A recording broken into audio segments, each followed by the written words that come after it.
एक मुस्लिम की कब्र के आगे क्यों रुक जाती है भगवान जगन्नाथ की रथ यात्रा? जी हाँ, ये सच है। दरअसल ये उस समय की बात है जब हमारा देश मुगलों के शासन में था। तब सालमेघ नाम का एक मुस्लिम व्यक्ति था। उसकी माता हिंदू और पिता मुस्लिम थे और जब वह बड़ा हुआ तो वह मुगल सेना में भर्ती हुआ और एक बार युद्ध के दौरान उसके माथे पर चोट लग गई जो बड़े से घाव में तब्दील हो गया। कई हकीमों और वैद्यों से उपचार कराने के बाद भी वो जख्म ठीक नहीं हो रहा था, जिस कारण से उसे मुगल सेना से भी निकाल दिया गया। तब उसकी माँ ने उसे भगवान जगन्नाथ की भक्ति करने का सुझाव दिया और साल में एक दिन रात भगवान जगन्नाथ की भक्ति करने लगा। एक बार सालमेघ के सपने में भगवान जगन्नाथ आए और उसे एक भभूत दिया।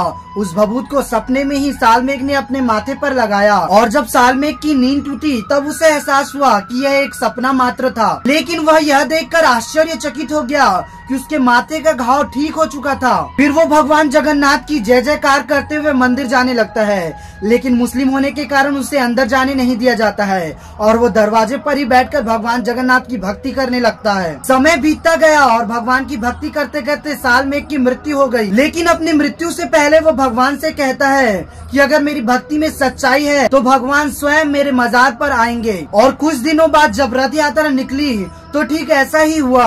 सालमेघ के कब्र से आगे रथ बढ़ ही नहीं रही थी। फिर सभी ने भक्त सालमेघ के जयकारे लगाए, उसके बाद ही रथ वहाँ से आगे बढ़ा। तभी से हर साल भगवान जगन्नाथ के रथ को सालमेघ के कब्र के आगे कुछ समय के लिए रोका जाता है।